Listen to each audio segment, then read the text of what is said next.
Jangan biarkan kecurangan pemilu yang akhir ini terlihat sudah mulai akan terjadi lagi.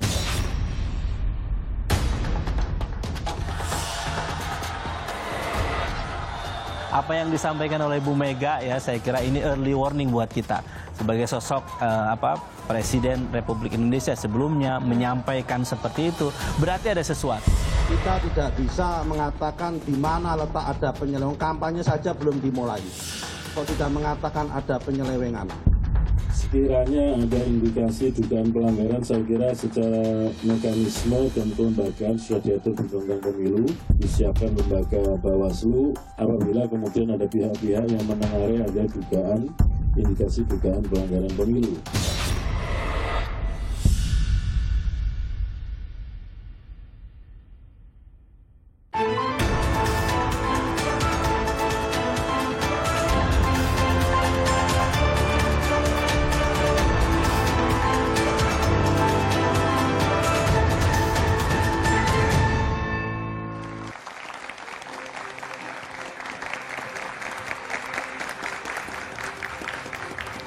Selamat malam saudara, selain laporan dugaan kecurangan pemilu, isu netralitas pemerintah menjadi isu lawas yang terus disuarakan jelang pesta demokrasi 5 tahunan.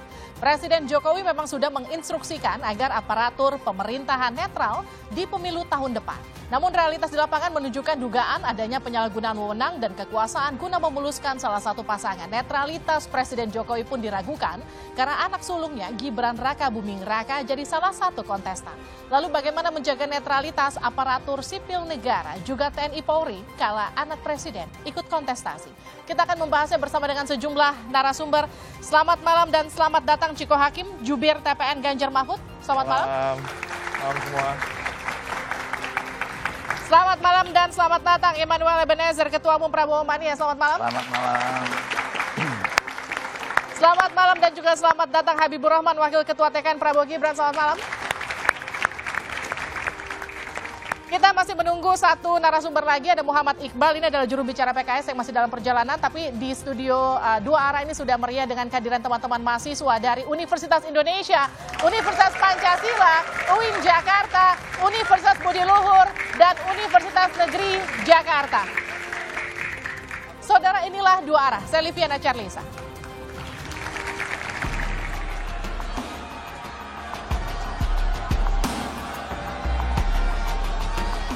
Kalau ada pemain yang bersifat curang, tolong diteriaki supaya tidak curang.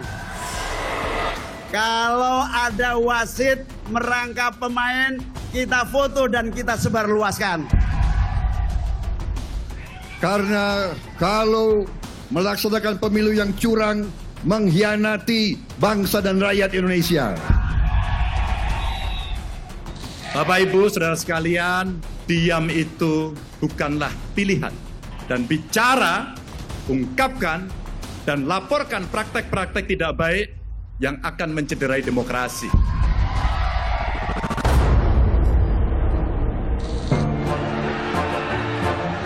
Masa kampanye pemilihan presiden dan wakil presiden segera dimulai. Semua kandidat sepakat kecurangan jadi musuh bersama. Tapi dugaan kecurangan kini jadi sorotan. Presiden Jokowi diharap mampu menjaga netralitas meski putranya Gibran Raka Buming Raka turut menjadi peserta Pilpres. Rakyat jangan diintimidasi seperti dulu lagi. Jangan biarkan kecurangan pemilu yang akhir ini terlihat sudah mulai akan terjadi lagi. Maka hari-hari ini kita melihat betapa banyaknya upaya membawa negara dan aparaturnya melayani kepentingan pribadi dan golongan.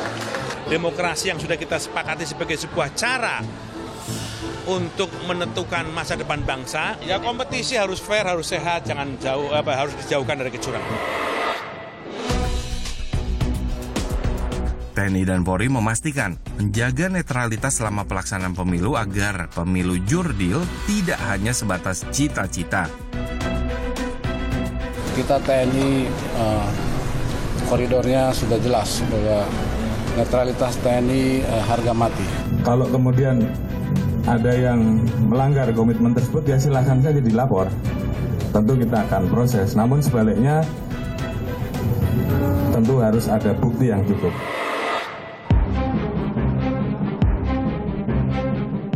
Nah, di tengah upaya rakyat menjaga marwah pesta demokrasi, dugaan ketidaknetralan polisi justru makin gencar disuarakan. Apakah netralitas ini akan terjadi, ya kita tetap punya kecurigaan dan kewaspadaan. Curiganya ya dari aparat kepolisian, jujur aja gitu ya, kita terbuka aja lah. Lalu bagaimana pemerintah bisa meyakinkan publik untuk membuktikan netralitasnya? Kita juga kehadiran panelis malam hari ini, Adi Praitno, Direktur Eksekutif Parameter Politik Indonesia. Selamat malam. Selamat malam, Ibi. Saya langsung ke Bang Habib. Bang Habib, tadi kalau kita dengar pernyataan Bu Mega, jangan biarkan kecurangan yang belakangan ini mulai terjadi lagi. Menurut Anda bagaimana menyikapi pernyataan ya, saya mencikapi Ibu Mega sebagai negarawan, ibu bangsa. Apa yang beliau sampaikan adalah erga omnes, berlaku untuk semua dan tidak tendensius kepada siapapun. Ya. Ini sebagai alert kepada kita semua agar mempraktekkan politik beradab. Cuma memang belakangan publik, ya, masyarakat juga diresahkan. Ada yang fakta-fakta dugaan ketidaknetralan penyelenggara negara. Yang paling konkret itu adalah soal fakta integritas.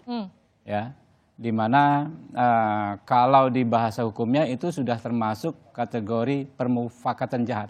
Kesengajaan yang direncanakan kalau surat itu benar. Tapi masalahnya sampai saat ini tidak ada bantahan substantif yang ofisial, ya, dari manapun terhadap dokumen tersebut. Sehingga pilihan kita tidak boleh menuduh, pasti. Tapi kita harus serahkan kepada proses hukum. Itu yang kami lakukan, ya. Tim kampanye nasional, ya, memilih untuk menyerahkan semua dugaan, tuduhan, asumsi tersebut ke proses hukum yang ada, ke penyelenggara negara. Saya ke Mas Ciko. Mas Ciko, bagaimana kalau kita melihat fakta integritas PJ Bupati Sorong yang kemudian sekarang dianggap sebagai bagian dari narasi kecurangan yang ada? Kalau ditanya kepada saya pribadi, saya bisa nyatakan itu pribadi, ya. Saya nyatakan itu hoax. Karena bentuknya bentuk PDF, padahal katanya ditemukan ketika dalam penggeledahan KPK, ya kan? Kenapa tidak dalam bentuk foto biasa? Ya, satu, bentuknya hoax. Buat saya itu hoax. Yang kedua, ada bulan tapi tidak ada tanggalnya. Nah, kita bisa buka, mungkin ada filenya di sini. Nah, yang ketiga, apakah mungkin sebuah badan intelijen, ya, nasional negara ini mempunyai template surat seperti itu? Kan kalau mengeluarkan surat kan harus ada template-nya biasanya kalau institusi-institusi negara, ya, dan berani menandatangani sesuatu yang jelas-jelas itu melanggar hukum, melanggar aturan perundang-undangan, apalagi tentang pemilu. Gitu. Nah, ini saya rasa suatu kebodohan yang tingkat tinggi kalau sampai ada jenderal yang berani menandatangani hal seperti itu. Nah, secara terbuka. Jadi untuk kami, kita menyatakan itu sementara ini, ya, itu hoax. Sebelum bisa ada yang dipanggil, yang menandatangani itu dipanggil, diperiksa mengenai keabsahan surat itu. Tapi kemudian ketika itu dilaporkan dan masuk ke ranah hukum seperti yang tadi dikemukakan Habib, gimana menyikapinya? Saya setuju kalau semua yang kita yang bentuknya dugaan atau kecurigaan atau tuduhan ditelusuri sampai ujung. Saya sangat mendukung itu dan kita berharap tim dari paslon-paslon lain juga mendukung upaya-upaya seperti itu. Nah, memang ini yang kita inginkan dalam demokrasi kita, supaya semuanya terbuka dengan gamblang. Nah, tapi juga jangan alergi terhadap kecurigaan, kewaspadaan, kritik-kritik, ya kan, apalagi laporan-laporan dari masyarakat mengenai ketidaknetralan ataupun kecurangan yang dilakukan oleh aparat sipil negara maupun kepolisian atau TNI. Mas Adi, jadi sebetulnya kenapa baru Pilpres baru dimulai narasi kecurangan udah muncul dari satu kanan bilang curang, kiri bilang curang, kenapa gitu? Ya, pertama karena ini tentu persaingan antar kawan, ya. Karena kalau mau jujur sebenarnya yang kubu 01, 02, dan 03 ini adalah partai-partai politik yang sebenarnya saat ini sama-sama berada di koalisinya Pak Jokowi. Ada sebagian di luar seperti PKS ataupun Demokrat, tapi overall semua kontestan yang akan bertanding di 2024, cara main kawan ini sudah diketahui satu sama yang lainnya. Oleh karena itu, jadi tidak mengherankan kalau narasi tentang supaya tak ada kecurangan di 2024 ini kan berbunyi bersamaan. Baik 01, 02, dan 03. Oke, itu reminder untuk semua kontestan, jangan pernah menggunakan segala cara untuk memenangkan pertarungan. Nah, yang kedua sebenarnya, Livi, kalau kita bicara tentang kecurangan-kecurangan, dalam undang-undang pemilu jelas kok disebutkan nomor 7 2017 1, tak boleh melibatkan aparatus desa, kepala desa, ya kemudian anggota TNI, anggota Polri, ya kan, ASN dan seterusnya, haram hukumnya. Nah, satu-satunya cara yang perlu kita sampaikan kepada publik, siapapun yang punya akses kepada itu semua, jangan pernah gunakan untuk kepentingan politik. Ini yang menurut saya moral hazard kita sebagai kontestan, sebagai tim sukses dan tim pemenangan tak boleh menggunakan itu. Karena kita ingin siapapun nanti yang jadi presiden di 2024 adalah presiden dan wakil presiden yang bermartabat. Bukan presiden dan wakil presiden yang penuh dengan cemooh dan bulian. Kan itu yang sebenarnya kita harapkan. Nah, belakangan yang juga rame adalah soal dugaan copot-mencopot dan juga pasang-pasangan baliho yang kemudian ramai belakangan. Kita lihat pernyataannya, ini dia. PSI dipasangkan oleh balehonya oleh polisi. PSI di Jawa Barat, Pak. Ada di media. Maksud saya supaya diklarifikasi supaya Bapak bisa ini polisi yang memasangkan. Kalau begini Bapak jadi pemain. Dan Bapak tidak bisa mengamankan kalau ada kekacauan di situ. Pak Habib, Anda di Komisi 3 gimana nyikapin soal Jadi gini, ya, kita berbicara di situasi politik, tetapi tuduhan itu persoalan hukum. Ya, netral tidak netral yang harus dibuktikan yang mana? Bukan netralitas yang harus dibuktikan, tapi ketidaknetralan. Pemasangan spanduk oleh siapa dan lain sebagainya, bukan Polri yang membuktikan bahwa oh saya bukan yang memasang spanduk, tetapi dibuktikanlah oleh orang yang menuduh, ya kan, orang yang berasumsi. Apakah benar Polri yang memasang spanduk? Itu premis dasar, logika dasar dalam kita berhukum. Ya. Sehingga kita nggak boleh hidup, ya, berdemokrasi dengan asumsi. Sebenarnya kalau saya kan kemarin yang mimpin rapat itu di Komisi 3, kalau diputar utuh, pada akhirnya yang paling penting itu justru pernyataan Pak Safarudin. Ini pertanyaan, ya kan? Ini bukan tuduhan. Dan kemudian ditindaklanjuti Pak Sahroni yang kemudian ada pertikaian dengan Pak Arteria. Pak Sahroni mengatakan sebagai pimpinan, ya, saya dan Pak Sahroni sama-sama pimpinan, berhak untuk mengingatkan apabila ada anggota yang berbicara tidak layak. Bagi kami orang hukum, berbicara tanpa bukti itu tidak layak, ya kan? Diingatkan sesuai dengan pasal 100 Undang-Undang MD3, ya, pasal 298 Undang-Undang MD3, bahwa pimpinan berhak mengingatkan. Nah, dari situlah sebenarnya selesai. Makanya nggak ada lagi panja-panja. Ya, di Komisi 3 itu nggak ada lagi wacana-wacana panja. Karena memang sudah selesai, itu semua asumsi yang disampaikan dari pagi jam 10 sampai jam 4 sore, tidak ada secuil pun bukti gitu loh. Jadi nggak bisa kita menjudge Polri sebagai institusi milik kita bersama untuk membuktikan diri netral. Kalau ada tuduhan ya, bahwa mereka tidak netral, silahkan dibuktikan. Itu yang disampaikan Pak Listio Sigit. Saya ke Bang Iqbal. Bang Iqbal, ini Pilpres baru dimulai, tapi udah pada track curang kanan kiri itu gimana Anda melihat Pilpres tahun ini? Ya, yang menuduh pernah berkuasa. Yang dituduh sedang berkuasa. Ya, kami sebagai pasangan yang tidak berada di pemerintahan, khususnya PKS, ya melihat fenomena ini tak ada asap kalau tak ada api. Pasti ada sebab. Nggak mungkin tiba-tiba masyarakat atau politisi bersuara. Karena memang kalau Mas Habib tadi kan fakta hukum ya. Kalau saya orang psikologi adalah bahwa sesuatu yang disampaikan oleh mantan presiden, ya, mantan kepala daerah dari partai berkuasa, itu tentu saja tuduhan yang serius. Yang tentu saja tidak mungkin tanpa data dan bukti. Walaupun pada faktanya belum bisa dibuktikan. Tetapi lagi-lagi kami sebagai pasangan Amin melihat pernah kok terjadi kecurangan di era Pak Jokowi. Kapan? Ketika terjadi ribuan surat suara yang bermasalah di Malaysia.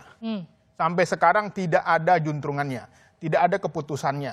Dan itu terbukti, pernah ada kecurangan. Makanya dari masyarakat kami menghimbau LSM, mahasiswa, aktif menyuarakan ketika menemukan gelagat, kecurigaan, jangan hanya diam. Noel, gimana Anda menjawab itu? Dikit, biar nyambung. Silakan. Diajarkan ya oleh guru-guru kita, ada Mulyatno, Remling, ya, di hukum itu kita nggak bisa pakai analogi, ya, tidak ada, apalagi dengan analogi tidak ada asap, tidak ada api tanpa asap, itu nggak nyambung, dengan apa namanya mekanisme berpikir kita di dunia hukum. Oke. Kalau ingin membuktikan ada api harus ditunjukkan apinya di mana. Ya, tapi dalam logika politik tidak hanya menggunakan paradigma hukum, kita paradigma ngomong sosiologi. gantian. Boleh nggak? Saya ngomong dulu, nanti saya selesai. Tadi saya juga Anda membantah saya. Iya kan? Jadi nggak bisa kita terus berasumsi. Sudah benar kata Pak Iqbal dulu, ya belum bisa dibuktikan, gitu kan? Jadi kalau belum bisa dibuktikan, memang belum bisa diapa-apain, kecuali kita sudah bicara bawa bukti. Gitu. Baik, kalau gitu saya ke Bang Noel. Bang Noel, Anda dulu kan ada di barisan Pak Jokowi, sekarang ada di barisan Pak Prabowo. Kalau ketika sekarang ditanyakan gini, juga. ya karena namanya sekarang beda, bedanya? namanya beda gitu. sekarang. Dulu Oke. Jokowi mania, sekarang Prabowo harus mania. ditegaskan, Makanya kita jadi bersama-sama. pertanyaan saya sekarang ketika kemudian netralitas pemerintah dipertanyakan, gimana Anda menjawab itu? Sekarang gini, pertanyaannya itu apakah benar-benar itu ingin membuat kita punya secara moral bertanggung jawab, secara politik kita bertanggung jawab atau tidak? Kan saya nggak tahu, karena pernyataannya jangan sampai curang lagi, pemilu curang. Saya nggak tahu kecurangannya di mana. Apakah Bu Mega sedang menyampaikan ke partainya kah atau ke siapa, kita tidak tahu. Tapi apa yang disampaikan Muhaimin, disampaikan Mas Ganjar, itu semua diiyakan oleh Pak Prabowo. Kita sepakat soal mewaspadai namanya kecurangan pemilu. Makanya disampaikan oleh Pak Prabowo, jangan sampai yang namanya pemilu itu tidak jujur dan tidak adil atau jurdil. Makanya sampai detik ini kami ketika ada orkestrasi kekhawatiran terhadap pemilu curang, ya kita sih sah-sah aja. So, kita juga punya tanggung jawab moral. Secara moral kita bertanggung jawab agar demokrasi lantas pemilu ke depan ini baik. Tapi sayangnya kenapa orkestrasi ini sudah berjalan seakan-akan ini ada insinuasi yang terlihat ketika mereka tidak mampu menghajar Pak Prabowo, dia hajar Pak Jokowi, kemudian dihajar lagi sekarang Mas Gibran. Saya melihatnya ada semacam kekhawatiran kekalahan. Jadi mentalnya mental kalah, bukan lagi mental sebagai kompetitor. Seharusnya gini, kalau kita sama-sama sepakat bahwa kita coba ingin menghindari pemilu curang, ya sudah dibangunnya kualitas demokrasinya. Kita bicara tentang gagasan, jadi menurut bicara Anda, tentang program. Pernyataan Bu Mega ini adalah kekhawatiran yang beralasan atau justru kekhawatiran yang berlebihan? Tapi nanti dijawab saja dari ini ya. Gitu.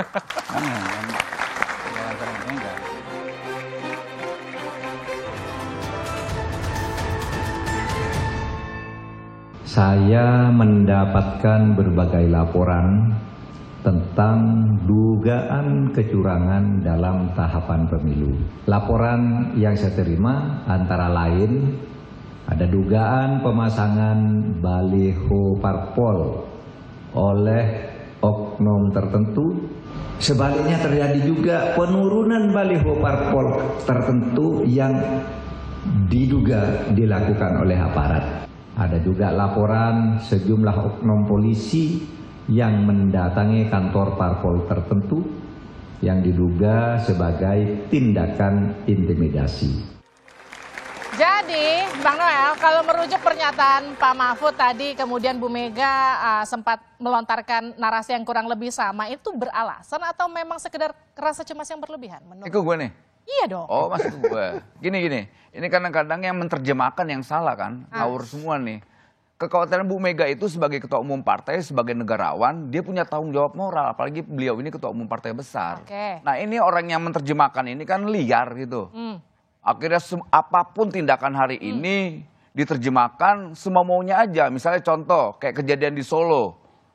Mas Rudi Efek rumahnya disamperin polisi, lantas diorkestrasi, dinarasikan seakan-akan ada bentuk intimidasi ke PDIP. Padahal semua ketua DPC Partai Koalisi Indonesia Maju sama ditemuin juga dengan petugas-petugas dari kepolisian. Kami tidak pernah bilang itu intimidasi, itu kewajiban. Nah seandainya cuman Koalisi Indonesia Maju doang ketua-ketua partai disamperin, nanti kalau PDIP tidak disamperin, ngamuk-ngamuk, diskriminatif, tidak adil. Kan ada Pak Mahfud. Di backgroundnya Menko Polhukam, di panggungnya Menko Polhukam. Saya ingin minta atensi soal netralitas dan konflik of interest. Kenapa Pak Mahfud tidak berbicara yang tegas-tegas soal fakta integritas? Kenapa tidak berbicara tentang kejadian di Majalengka ketika seorang bupati dinyatakan oleh Bawaslu bersalah, sudah ada putusan Bawaslu, ya, karena melanggar ketentuan di Undang-Undang Pemilu mengarahkan. Jadi kita juga ini bisa mengkritisi ya para pemimpin kita gitu. Ketika kita duduk di posisi sebagai official pejabat pemerintah, ya kan ya. Apakah kita bisa sebelah pihak saja memperjuangkan kepentingan diri kita sendiri? Oke, Bang Ciko gimana jawabnya? Saya setuju bahwa, nah itu yang saya senang tadi. Kita jangan alergi untuk saling mengkritisi. Mengkritisi siapapun yang menurut kita ada ketidaknetralan dalam sikapnya. Emang siapa yang alergi? Kan? Banyak yang alergi. Jadi saya beberapa kali dalam beberapa pertemuan, beberapa acara televisi juga, gitu seakan-akan teman-teman dari Koalisi Indonesia Maju ini menjadi juru bicara dari ASN dan aparat gitu. Beberapa kali saya merasa itu. Bahkan padahal kita sama-sama kontestan gitu. Ketika saya bicara baliho kita diturunkan, ada jawaban-jawaban baliho kita juga diturunkan, ya lo protes juga dong. Kenapa lo nggak protes? Gitu. Nah ini yang menjadi pertanyaan-pertanyaan kita juga. Kita kembali bertanya. Gitu. Kenapa cuma kita yang protes ya? Nah, gitu. Baliho itu kan ada modalnya. Jadi memang dengan ini tenaga, materi dan lain-lain. Perspektif ilmu psikologi, cemas di saat tenang itu tidak normal. Tapi cemas di saat gempa itu normal. Jadi cemas tentang kecurangan di saat anak Pak Jokowi maju itu normal. Cemas di saat 170 kepala daerah dilantik dan ditunjuk oleh Pak Jokowi menjelang pemilu itu normal. Dan cemas di saat baliho-baliho bertebaran di mana ketua umumnya adalah anak presiden itu normal. Jadi Anda merasa yang lebih banyak daripada anggota partainya jumlah balihonya. Kan, gitu. Jadi ini adalah situasi kecemasan yang normal. Yang artinya apa? Bahwa dalam perspektif ilmu riset itu bahwa ini memang indikator bahwa peluang terjadinya kecurangan itu ada pada pihak di mana Pak Jokowi berada. Nah gimana jawab itu Bang? Jadi gini, konstitusi kita mengizinkan seorang presiden incumbent maju kembali sebagai calon presiden periode berikutnya. Kita sudah beberapa kali melewati masa tersebut. Kami, Partai Gerindra, saya Habibur Rahman ya, sudah banyak sekali menghadapi momen-momen seperti itu, baik ketika kita dekat dengan kekuasaan, ya kan, seperti saat ini, atau ketika kita di seberang kekuasaan. Kalau Mbak Titi dari Perludem katakan kalau nggak salah 2019 laporan yang kami sampaikan hampir 3.000 laporan. Ya, saya ingin katakan bahwa cemas betul, ya, yang disampaikan saudaraku Iqbal benar, boleh cemas. Tapi penyalurannya adalah kita tidak membangun narasi kecurangan ketika semua proses hukum sudah kita lakukan. Ya, silakan, ada jalannya semua. Tempuh jalur hukum sampaikan, gitu loh. Jadi kalau seperti itu, maka kita akan menghemat banyak energi, ya Pak Noel, untuk menyampaikan visi, misi, program dan lain sebagainya. Makanya di setiap tim pemenangan kami selalu membentuk yang namanya Direktorat Advokasi. Itu kerjaan saya nih Habibur Rahman. Kalau Anda ingat Advokat Cinta Tanah Air 2017, ya kan? Itu fenomenal sekali. Kita tiap hari bikin laporan sambil mempersiapkan laporan untuk besok. Tapi setelah selesai semua pemeriksaan, ada yang terbukti, ya.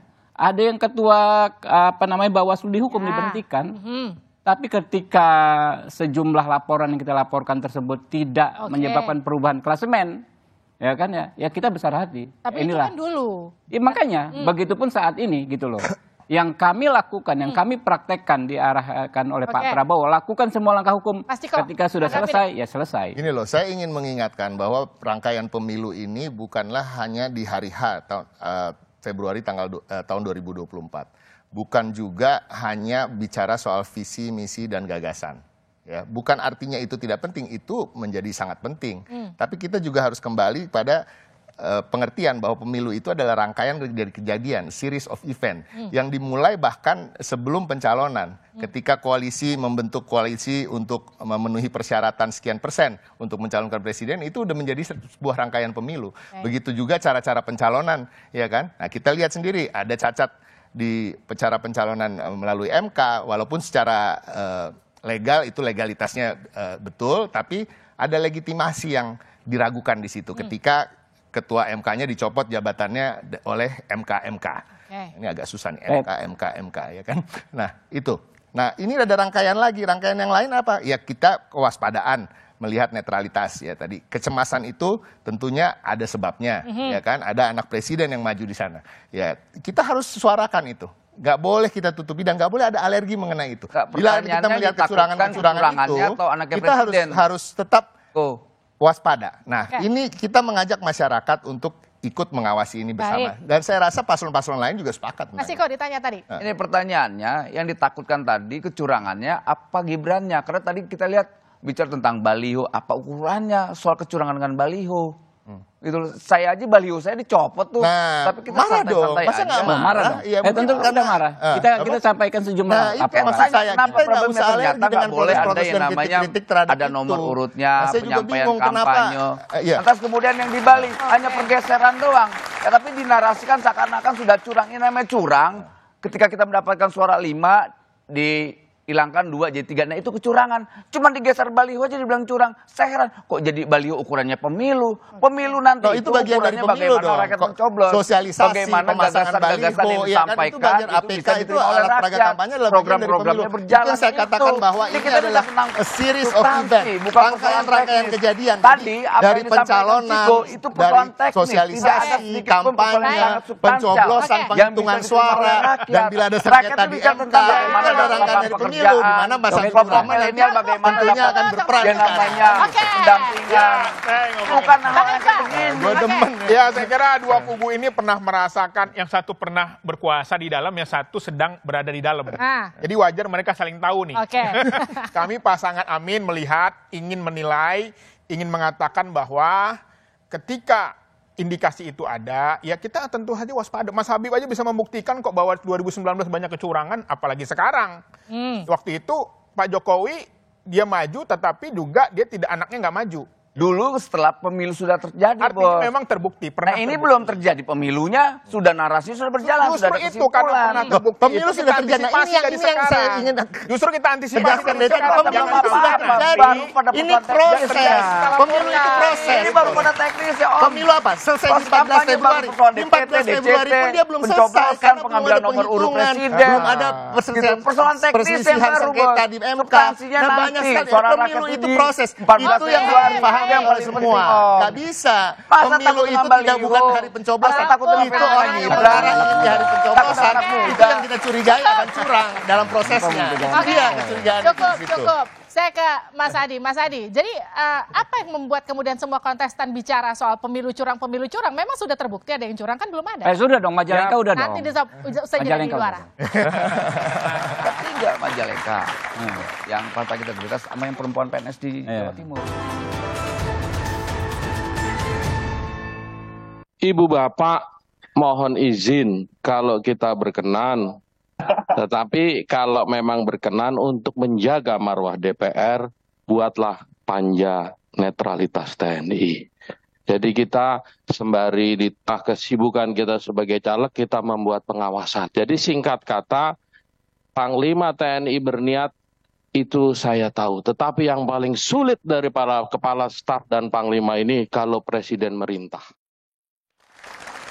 Itu yang tadi jadi pertanyaan, pilpresnya baru mulai, narasi kecurangan udah beredar di mana-mana, kemudian sampai muncullah ada panja netralitas. Buat apa itu semua menurut Anda? Ya saya kira memang bicara tentang pilpres ya, bukan hanya 2024. Pilpres sebelumnya memang kalau bicara tentang kecurangan, itu selalu muncul, Livi. Bahkan ketika Jokowi ditetapkan sebagai pemenang dalam Pilpres 2019 yang lalu, kan banyak juga pendukung Prabowo Subianto demonstrasi, menggugat ke Mahkamah Konstitusi dan seterusnya. Itu hal lumrah. Dalam konteks pemilu 2024, kalau mau jujur sebenarnya, ini lebih mengarah kepada indikasi-indikasi soal bagaimana kemungkinan ada kecurangan di 2021. Baliho diturunin, ada kantor partai yang didatengin oleh oknum tertentu. Kemudian misalnya ada ASN yang diportofolio untuk miring-miring ke salah satu kandidat. Ada fakta integritas yang bocor, dan seterusnya dan seterusnya. Itu kan indikasi. Soal ini yang saya kira diperdebatkan oleh masing-masing kubu. Yang menjadi problem adalah sampai saat ini tak ada satupun pihak yang merasa dirugikan mau mengungkap itu setuntas-tuntasnya. Yang sudah kedua, ada Majalengka Pak, sudah dilaporkan dan sudah terbukti Pak. Betul, itu satu. Yang kedua, pada level penyelenggara pemilu terutama Bawaslu, dia tidak punya instrumen hukum. Saat ini kalau bicara tentang konteks pemilu 2024, Bawaslu itu tidak bisa menindak semua laporan-laporan yang ada saat ini. Karena Bawaslu itu belum bisa bekerja sebelum masa kampanye tanggal 28 November itu dimulai. Jadi laporan tentang baleho, ada partai didatangi dan seterusnya, itu hanya sebatas angin lalu. Yang ingin saya katakan adalah indikasi-indikasi semacam ini, kalau sudah memasuki masa kampanye 28 November, jangan lagi diulang.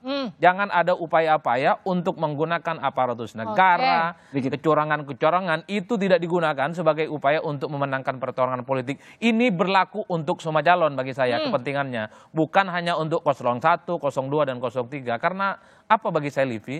Pemilu itu bukan hanya soal ganti presiden dan wakilnya, tapi pemilu itu adalah hajatan supaya kualitas demokrasi kita mantap, presiden yang terpilih membanggakan kita semua. Kan itu yang diinginkan sebenarnya.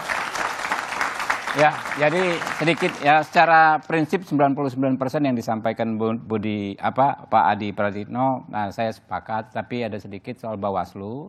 Bawaslu sudah bisa bergerak ya. Sejak tahapan pemilu, pendaftaran partai politik pun sudah bisa bergerak dan sudah banyak Bawaslu membuat putusan di mana diantaranya Majalengka kemarin ya.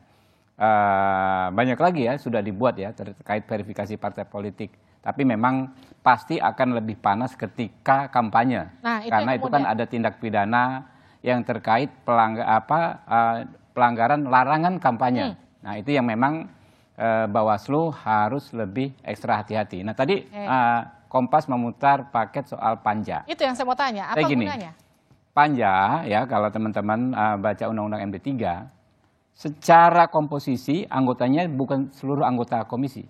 Ya, sebagian. Ya, kalau nggak salah 20 orang atau berapa orang, itu anggota panja. Dari sisi itu saja justru kan akan mereduksi kekuatan komisi. Misalnya kemarin jadi panja Polri, ya kan ya.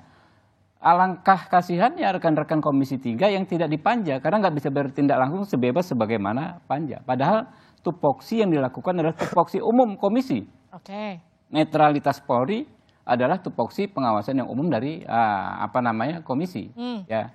Dan nggak masuk akal misalnya semua institusi kita bikinkan panja, nanti ada panja netralitas BIN karena adanya surat, sudah manifest buktinya kan, sudah ada. Panja netralitas KPU, panja netralitas KPU. Komisi 3 tidak setuju. Ya, yang saya lihat kemarin ya semangatnya kawan-kawan akhirnya tidak setuju. Kita maksimalkan saja komisi ini, gitu kan? Nggak perlu ya? Tugas pokok fungsi yang dianugerahi undang-undang kepada kita untuk mengawasi netralitas semua aparatur negara. Baik. Ya, kita lihat aja proses-proses di DPR, kita tunggu aja bagaimana nanti hasilnya. Tapi kembali lagi saya ingin mengatakan, nah Pak Habib barusan juga menyetujui bahwa tahapan pemilu itu bukan hanya ketika 2024 bulan Februari. Nah, tahapan pemilu itu dimulai. Jadi Noel tuh mesti paham soal itu. Bahwa ada proses-proses dalam pemilu, dalam pencalonan. Nah, ketika kita bicara mengedepankan visi dan misi, itu juga jadi bagian dari kampanye itu sendiri. Nah, keberadaan Bawaslu kan bukan bicara soal visi misi. Keberadaan Bawaslu adalah soal mengawasi soal netralitas, mengawasi soal pelanggaran-pelanggaran kampanye. Jadi nggak ada masalah kalau kita bicara keras, kritik, waspada, curiga tentang netralitas, bicara soal kecurangan, itu jangan alergi dan dimulai dari sekarang itu nggak ada masalah karena Bawaslu sendiri udah bisa bekerja, itu yang tadi disampaikan. Jadi nah, itu poin saya. Sama antara Pak Adi Prayitno dan Pak Noel. Mungkin landai di sini, tapi memang panasnya itu pas tanggal 28, bro. Gitu kan? Ya, 28 ngerti. Tapi kan udah bisa bekerjanya mulai sekarang. Artinya memang ini sudah berjalan. Proses pemilu ini udah berjalan sekarang. Kalau ikut aturan KPU, yang namanya kampanye itu nanti 28 November. Itu bicara kampanye. Kalau kita bicara proses pemilu dari mulai pencalonan itu udah menjadi pemilu. KPU membuka pencalonan pendaftaran calon. Artinya itu menjadi satu kesatuan. Narasi-narasi peran kecurangan dan sebagainya. Ini tuduhan-tuduhan yang menurut saya itu kontraproduktif. Akhirnya tidak ada edukasi politik buat rakyat. Coba kita semua sambil berjalan. Tidak ada keinginan kita bicara semuanya simultan. Kita bicara visi, kita bicara kecurangan, kita curiga dengan apa yang tidak ada. Daripada narasi menakutkan. Kewaspadaan ini penting. Saya melihat ada ketakutan kekalahan. Ya sudah ada ketakutan. Rakyat menjadi hakim nantinya. Ini bukan masalah takut. Ini masalah memberikan edukasi tentang demokrasi pada masyarakat. Akhirnya pemilu itu tenang, santuy. akui kok. Oke, Baik, Bang, silakan. Santuy aja udah. Oke. Ya, saya Anak-anak kira muda, generasi dalam muda konteks sekarang ini, pengen pemilu ya. itu damai, riang, gembira udah. Baik. Nggak usah dengan narasi-narasi ketakutan lah, Oke, hentikan gini, hal gini. itu. Riang gembira yang substantif, ya kan? Baik. Ya, saya kira Silakan. memang dalam konteks ini yang merasa tertuduh kalau tidak berbuat nggak usah terlalu takut. Yang menuduh juga harus dilengkapi dengan bukti. Kira-kira begitu Nah, aja. itu yang benar tuh. Jadi yang tertuduh juga kalau santai Amin juga. Kita sih yang tertuduh. Karena memang Kita jangan santai-santai terlalu aja. over juga. Orang juga kaget. Kenapa? Ini tidak akan terjadi kalau Mahkamah Etik MK tidak memutuskan Jadi, bahwa dikit. ada pelanggaran, ada etika yang dilanggar. Itu kan orang jadi, wah ini akan terjadi manuver lagi nih. Sehingga muncul kecurigaan-kecurigaan yang terjadi. Jadi kita harus membuka mata memang kenapa masyarakat reaktif. Kenapa kita reaktif? Karena ada manuver-manuver. Yang reaktif itu politisi, bukan rakyat. 30 detik, 30 detik. Jadi saya mendapatkan pesan, ya ratusan pesan dari dokter, profesor seluruh Indonesia. Pesannya apa? Jadi setelah membaca putusan MK itu kan dibacakan ketika maghrib, terpotong. Baru besoknya bisa dibaca semua, diupload ya. Merasa kena prank. Kenapa? Apa yang dibacakan dalam amar putusan itu nggak nyambung dengan isi putusan yang 300 sekian halaman. Ya, tidak ada bukti sedikit pun menguraikan bagaimana terjadinya intervensi. Kemudian yang didakwakan kepada saudara Anwar Usman soal pengabaian azas benturan kepentingan, ternyata itulah yang dipraktekkan Pak Jimli Asidiki ketika pertama kali tetapi memimpin berbeda. Itu beda, MK. masalahnya beda saya kira. Ntar dulu. Saya kan tadi kasih kesempatan. Ya pakai tadi kan Anda juga mau saya ingin mengatakan bahwa Enggak dong, saya kan minta kesempatan. keputusan ini juga harus dihargai. Baik. Itu juga dihargai. Bahwa itu adalah keputusan Kan saya lagi final ngomong, yang Mbak. mengikat Ini juga. yang dikasih Jangan kesempatan kita ngomong gimana? akhirnya menyalahkan lagi, menyudutkan ketua majelis etik nggak ada yang salah ini, nggak ada yang salah ini, nggak ada yang salah itu diterima. Ini bicara rakyat, jadi anak bangsa. Ini yang disampaikan orang nggak ada adabnya. Itu nggak fair. Ini dua arah, Bos. Ya ini nggak apa-apa dong, nggak masalah. Problemnya apa?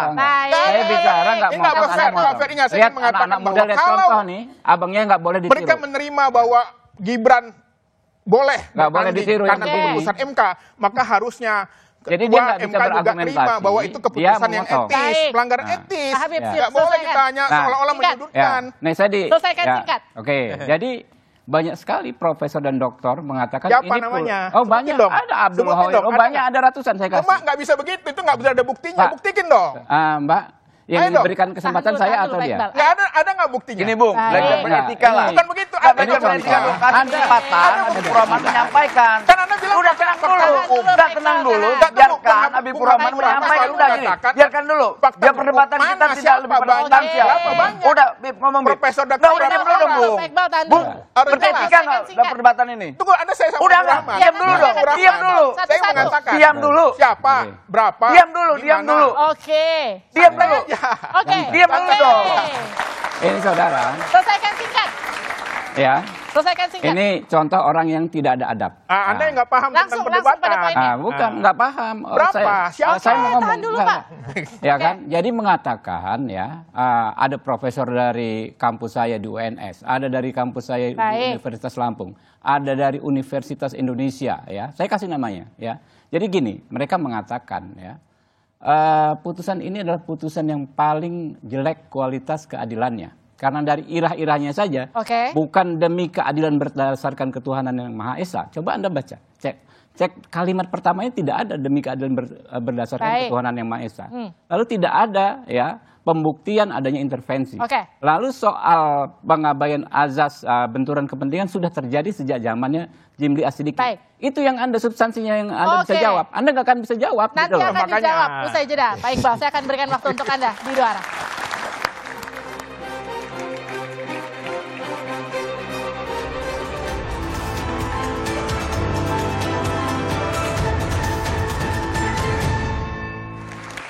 Anda kembali bersama kami di Dua Arah. Saudara, masa kampanye baru akan dimulai 28 November mendatang dan pemilihan presiden baru akan dimulai nanti terselenggaranya masih 14 Februari. Masih waktu yang cukup panjang sebetulnya, tapi jadi pertanyaan adalah bagaimana menjaga netralitas ASN, TNI, Polri sehingga kemudian pemilu bisa berlangsung jurdil nanti. Mas Iqbal.